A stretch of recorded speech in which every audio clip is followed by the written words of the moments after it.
بسم اللہ الرحمن الرحیم۔ امام غزالی رحمۃ اللہ علیہ اپنی شہرۂ آفاق کتاب احیاء العلوم کے اندر حضرت علی رضی اللہ عنہ سے ایک روایت نقل کرتے ہیں۔ حضرت علی رضی اللہ عنہ فرماتے ہیں کہ جو شخص قرآن پاک کی تلاوت نماز کے اندر کھڑے ہو کر کرے، اس کو ہر حرف کے بدلے میں 100 نیکیاں ملتی، اور جو شخص نماز کے اندر بیٹھ کر قرآن کو پڑھے، اس کو ہر حرف کے بدلے 50 نیکیاں ملتی۔ جو شخص نماز میں نہ ہو اور باوضو ہو کر قرآن پڑھے، اس کو ہر حرف کے بدلے میں 25 نیکیوں کا ثواب ملتا۔ جو شخص بے وضو قرآن پڑھے، اسے ہر حرف کے بدلے میں 10 نیکیاں ملتی۔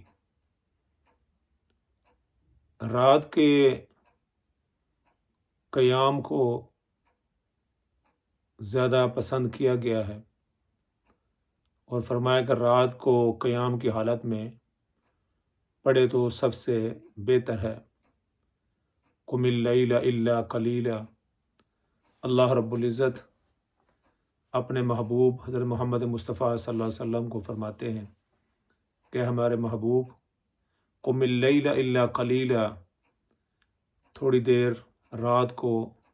ہماری بارگاہ کے اندر کھڑے ہوا کریں، نصفہ، آدھی رات، او انقص، یا اس سے کم یا اس سے زیادہ، او زد علیہ، یا اس سے زیادہ، ورتل القرآن ترتیلا،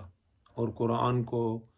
ترتیل کے ساتھ پڑھیں، یہ اللہ کو بڑا محبوب ہے۔ یعنی رات کو قیام کی حالت میں کھڑے ہو کر نماز پڑھنا سب سے افضل ہے،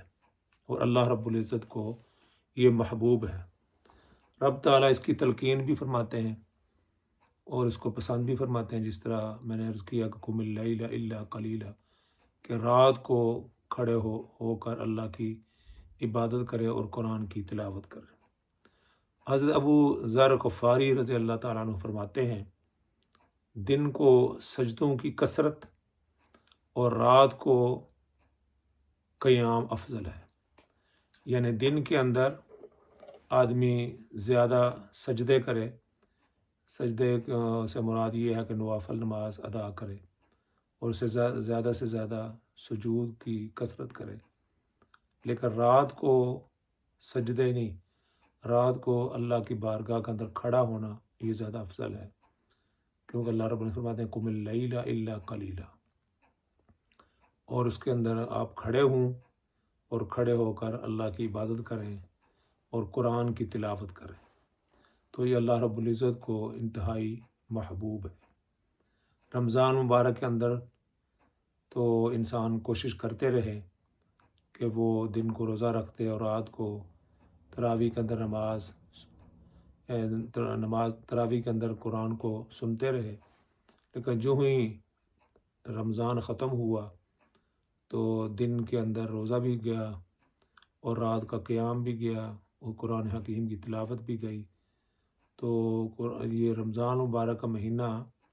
یہ تو ایک کورس تھا کہ آپ دن کو روزہ رکھیں اور رات کو اللہ رب العزت کی بارگاہ کے اندر کھڑے ہو کر قرآن کی تلاوت کریں۔ تو اس سلسلہ کو جاری رکھیں اور زیادہ سے زیادہ رات کو کھڑے ہو کر قرآن حکیم کی تلاوت کریں، اور ہر حرف کے بدلے میں، جس طرح حضرت علی رضی اللہ عنہ فرماتے ہیں، ہر حرف کے بدلے انسان کو 100 نیکیاں ملتی ہیں، اور یہ قرآن حکیم کی تلاوت سے بڑھ کر کوئی چیز نہیں ہے، اور سب سے زیادہ نیکیاں اگر کسی عبادت میں سے ملتی ہیں تو وہ قرآن حکیم ہے۔ اگر آدمی ایک پیج بھی پڑھے تو اس کے اندر کتنے حروف ہوتے ہیں، اور ہر حرف کے بدلے میں 100 نیکیاں انسان کو ملتی ہیں۔ تو یہ حضرت علی رضی اللہ عنہ کی روایت میں نے آپ حضرات کے سامنے اس لیے پیش کی کہ کوئی ہو سکتا ہے کوئی اللہ کا بندہ یہ سن کر وہ رات کے اندر اللہ رب العزت کے ہاں کھڑا ہو اور اس کی عبادت کرے اور قرآن حکیم کی تلاوت کرے اور ہر حرف کے بدلے 100 نیکیاں حاصل کرے۔ اللہ رب العزت مجھے بھی اور آپ کو بھی اس کی توفیق عطا فرمائے۔ والسلام علیکم ورحمۃ اللہ وبرکاتہ۔